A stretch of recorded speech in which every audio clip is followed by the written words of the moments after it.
ರಾಗಿ ಮುದ್ದೆ ಮಾಡಲು ಬೇಕಾಗಿರುವ ಇಂಗ್ರೀಡಿಯೆಂಟ್ಸ್ ರಾಗಿ ಹಿಟ್ಟು ಮತ್ತು ಒಂದು ಪಾತ್ರೆ, ಅದಕ್ಕೆ ಬೇಕಾಗಿರೋಂಥ ನೀರು.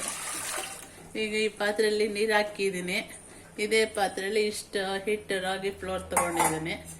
ನೀರು ಹಾಕಿದ ತಕ್ಷಣವೇ ಸ್ವಲ್ಪ ರಾಗಿ ಹಿಟ್ಟನ್ನ ಈ ಥರ ಉದುರಿಸ್ಬೇಕು.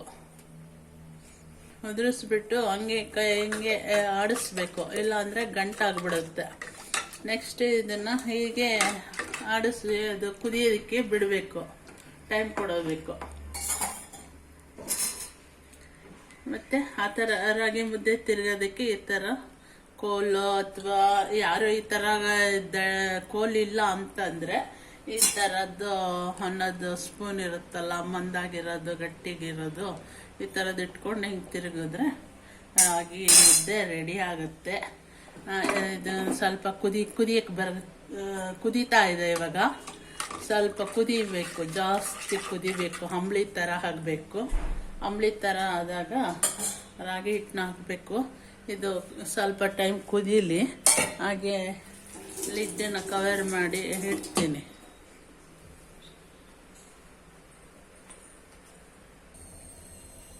ಈಗ ಈ ಥರ ಕುದೀತಾ ಇದೆ. ಅದಂಗೆ ಕುದೀಲಿ. ಕುದ್ಮೇಲೆ ನೋಡಿ ಈ ಥರ ಗಟ್ಟಿಗೆ ಕುದೀತಾ ಇದೆ. ಈಗ ನಾನು ತಗೊಂಡಿರೋಂಥ ಈ ಪ್ರಮಾಣದ ರಾಗಿ ಹಿಟ್ಟನ್ನು ಅದಕ್ಕೆ ಹಾಕ್ತಾ ಇದ್ದೇನೆ. ಈಗ ಆ ಹಿಟ್ಟು ಬೇಯಬೇಕು. ಆ ಹಿಟ್ಟು ಬೆಂದ ನಂತರ ಮುದ್ದೆ ತಿರ್ಗೋದಕ್ಕೆ ರೆಡಿ ಮಾಡ್ಕೋಬೇಕು. ಈಗ ಅದರಲ್ಲಿರೋ ಅಂಥ ಪೋಷಕಾಂಶಗಳಿಗೆ ಏನಂತ ನಾನು ಹೇಳ್ತೀನಿ. ರಾಗಿ ಸಿರಿಧಾನ್ಯಗಳಲ್ಲೇ ಪ್ರಥಮ ಸ್ಥಾನ ಪಡ್ಕೊಂಡಿರೋ ಅಂಥದ್ದು ಇದು ಎಲ್ಲ ಇಷ್ಟಪಟ್ಟು ತಿನ್ನುವಂಥದ್ದು, ಮುದ್ದೆ ಮಾಡ್ಕೊಂಡು ಊಟ ಮಾಡುವಂಥದ್ದು. ಇದರಲ್ಲಿ ಪೋಷಕಾಂಶಗಳು ಸಮೃದ್ಧಿಯಾಗಿದೆ. ಕ್ಯಾಲ್ಸಿಯಮ್ಮು, ಕಬ್ಬಿಣಾಂಶ, ಮ್ಯಾಗ್ನೀಷಿಯಮ್ಮು ಎಲ್ಲ ತುಂಬ ಹೇರಳವಾಗಿದೆ. ಇದು ಎಲುಬುಗಳ ಆರೋಗ್ಯಕ್ಕೆ ತುಂಬ ಉಪಯುಕ್ತವಾಗಿದೆ. ಡಯಾಬಿಟಿಸ್ ಇರೋರಿಗಂತೂ ಇದು ಬೇಕೇ ಬೇಕು. ದಿನದಲ್ಲಿ 1 ಟೈಮ್ ಅಥವಾ 2 ಟೈಮ್ ಬೇಕೇ ಬೇಕು. ತೂಕ ಕಮ್ಮಿ ಮಾಡೋರ್ಗು ಈ ಥರ 1 ಟೈಮ್ ತಿನ್ನಲೇಬೇಕು. ಜೀರ್ಣಕ್ರಿಯೆ ಚೆನ್ನಾಗಾಗತ್ತೆ.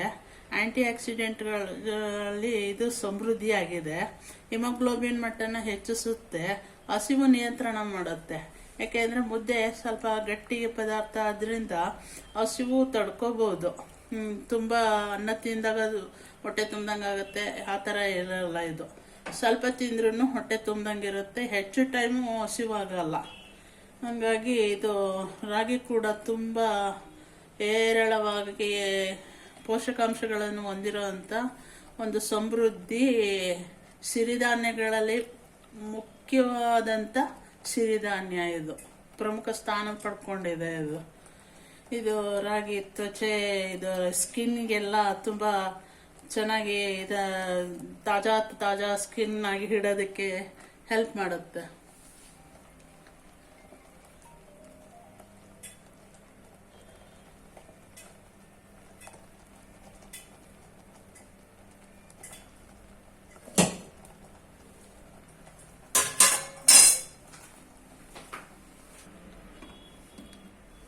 ಈ ಥರ ಚೆನ್ನಾಗಿ ಬೆಂದ್ರೇ ಮುದ್ದೆ ಚೆನ್ನಾಗಾಗೋದು.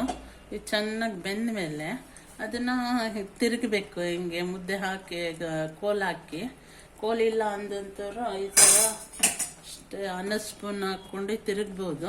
ನನಗೆ ಇದರಲ್ಲಿ ಅಭ್ಯಾಸ ಇರೋದ್ರಿಂದ ಇದರಲ್ಲಿ ತಿರುಗ್ತಿದ್ದೀನಿ. ಈ ಥರ ಹ್ಯಾಂಡ್ಲಿರೋ ಅಂಥ ಪಾತ್ರೆನೇ ಇಟ್ಕೊಂಡ್ರೆ ಹೊಸ್ದಾಗಿ ಮಾಡೋವಂಥವ್ರಿಗೆ ಉಪಯೋಗ ಆಗುತ್ತೆ. ಹೋಲ್ಡರಲ್ಲಿ ಇಟ್ಕೊಂಡು ಕಷ್ಟಪಡೋದಕ್ಕಿಂತ ಈ ಥರ ಹ್ಯಾಂಡ್ಲ್ ಇಟ್ಕೊಂಡು ಈ ಥರ ಹಿಂಗೆ ಇಟ್ಕೊಂಡು ಆರಾಮಂತ ಹಿಂಗೆ ತಿರುಗ್ಬೋದು. ಸ್ವಲ್ಪ ಎನರ್ಜಿ ಬಿಟ್ಟು ಈ ಥರ ತಿರುಗಿದ್ರೆ ಮುದ್ದೆ ರೆಡಿ ಆಗುತ್ತೆ. ನೋಡಿ ಈ ಥರ ರೆಡಿ ಆಗ್ತಾ ಇದೆ. ಇದನ್ನು ಸ್ವಲ್ಪ ಈ ಥರ ನಾದ್ಬಿಡಿ. ಸ್ವಲ್ಪ ಗಟ್ಟಿ ಇದೆ ಅಂತ ಅನಿಸಿದ್ರೆ ಸ್ವಲ್ಪ ಅದಕ್ಕೆ ಬಿಸಿ ನೀರು ಇಟ್ಕೊಂಡಿದ್ದು ಈ ಥರ ತಣ್ಣೀರಿಗೆ ಕಾಯಿ ಹೆಚ್ಚಿಬಿಟ್ಟು ಈ ಥರ ಬಿಸಿ ಚೆಕ್ ಮಾಡಿ. ಇದು ಬೆಂದಿದೆ, ಇನ್ನು ಗಟ್ಟಿಗಿದೆ, ತೆಳ್ಳಗೆ ಮಾಡ್ಕೋಬೇಕು ಅನಿಸಿದ್ರೆ ಸ್ವಲ್ಪ ಬಿಸಿ ನೀರನ್ನ ಈ ಥರ ತಕ್ಲಿಸ್ಬಿಡಿ. ಈಗ ತಕ್ಲಿಸ್ಬಿಟ್ಟು ಹಂಗೇನೆ ಸ್ವಲ್ಪ ಬೇಯಕ್ಕೆ ಬಿಡಿ. ಹಿಂಗೆ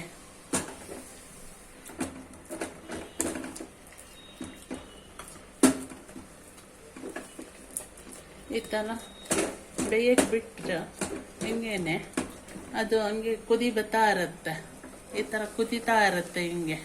ಆವಾಗಲೇ ಸ್ವಲ್ಪ ಕುದ್ಮೇಲೆ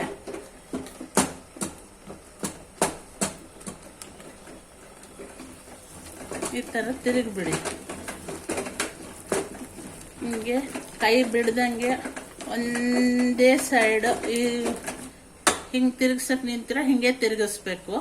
ಹಂಗೆ ತಿರುಗಿಸ್ಕೊಂಡು ಮುದ್ದೆ ಹದವಾಗಿ ಬೇಯುತ್ತೆ.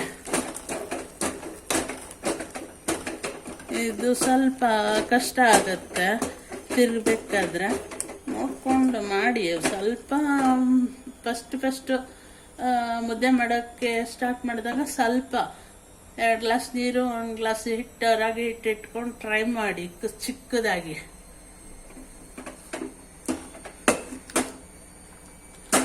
ಇದನ್ನು ಸ್ವಲ್ಪ ಈ ಥರ ಇಟ್ಕೊಂಡು ಗಟ್ಟಿ ಪಾತ್ರೆ ಇಟ್ಕೋಬೇಕು. ಸ್ಟೀಲ್ ಪಾತ್ರೆ ಇಟ್ಕೊಂಡು ತೆಳುವಾಗಿರೋ ಪಾತ್ರೆ ಇಟ್ಕೊಂಡ್ರೆ ಅದು ತಳ ಹಿಡಿಯುತ್ತೆ. ಈ ಥರ ನಾದ್ ಬಿಡಿ ಸ್ಟವ್ ಉರಿಯಲ್ಲಿ. ಅದಕ್ಕೆ ನಿಮ್ಗೆ ಹೇಳೋದು, ಈ ಥರ ಹ್ಯಾಂಡ್ಲ್ ಇರೋವಂಥ ಪಾತ್ರೆನ ಹಿಡ್ಕೊಂಡ್ರೆ ಹೊಸದಾಗಿ ಮಾಡೋವಂಥವ್ರಿಗೂ ಕೂಡ ಹೆಲ್ಪ್ ಆಗುತ್ತೆ. ಈ ಥರ ನಾದ್ತಾ ಇದ್ದೀನಿ ನೋಡಿ. ಈ ಥರ ನಾದ್ತಾ ಇರಬೇಕಾದ್ರೆ ಇವಾಗ ಅದು ಕರೆಕ್ಟಾಗಿ ಮುದ್ದೆ ತುಂಬ ಚೆನ್ನಾಗಿ ಬೆಂದಿದೆ. ಇದು ಕೈಗಂಟೋದಿಲ್ಲ.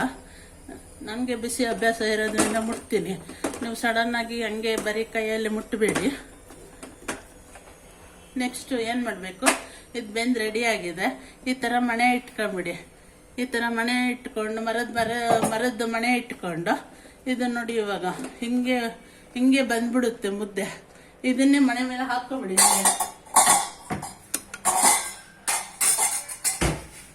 ಈ ಥರ ಹಿಂಗೆ ಹಾಕ್ಕೊಬಿಡಿ. ಈಗ ಸ್ಟವ್ ಆಫ್ ಮಾಡ್ತೀನಿ ನಾನು. ಈ ಥರ ಹಾಕ್ಕೊಂಡಿದ್ದನ್ನ ಹಿಂಗೆ ಒಂದು ಪಾತ್ರೆಗೆ ನೀರು ಹೆಚ್ಕೊಂಡು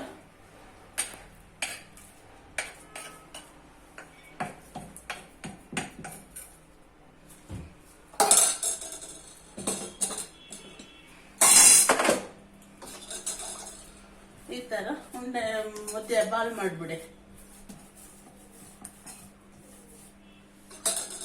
ಏನು ಸೂಪರ್ ಆಗಿ ಬಂದಿದೆ ನೋಡಿ. ರಾಗಿ ಬಾಲ್ ರೆಡಿ. ಬಿಸಿ ಬಿಸಿ ರಾಗಿ ಬಾಲ್. ಯಾವುದೇ ಸಾಂಬಾರಾಗಲಿ, ವೆಜ್ ಊಟ ಮಾಡೋರಾಗಲಿ ನಾನ್ ವೆಜ್ ಊಟ ಮಾಡೋರಾಗಲಿ ಎಲ್ರಿಗೂ ಈ ರಾಗಿ ಬಾಲ್ ಮುದ್ದೆ ತುಂಬ ಇಷ್ಟ. ಮುದ್ದೆ ಇದ್ರೇನೆ ಅದೆಲ್ಲ ಸಂಪೂರ್ಣ ಆಹಾರ ಆಗೋದು ಮತ್ತು ತೃಪ್ತಿ ಆಗೋದು. ನಮ್ಮ ಕರ್ನಾಟಕದ ಜನಕ್ಕೆ ಮುದ್ದೆ ಬೇಕೇ ಬೇಕು ನೋಡಿ. ಈ ಥರ ಮುದ್ದೆ ರೆಡಿ.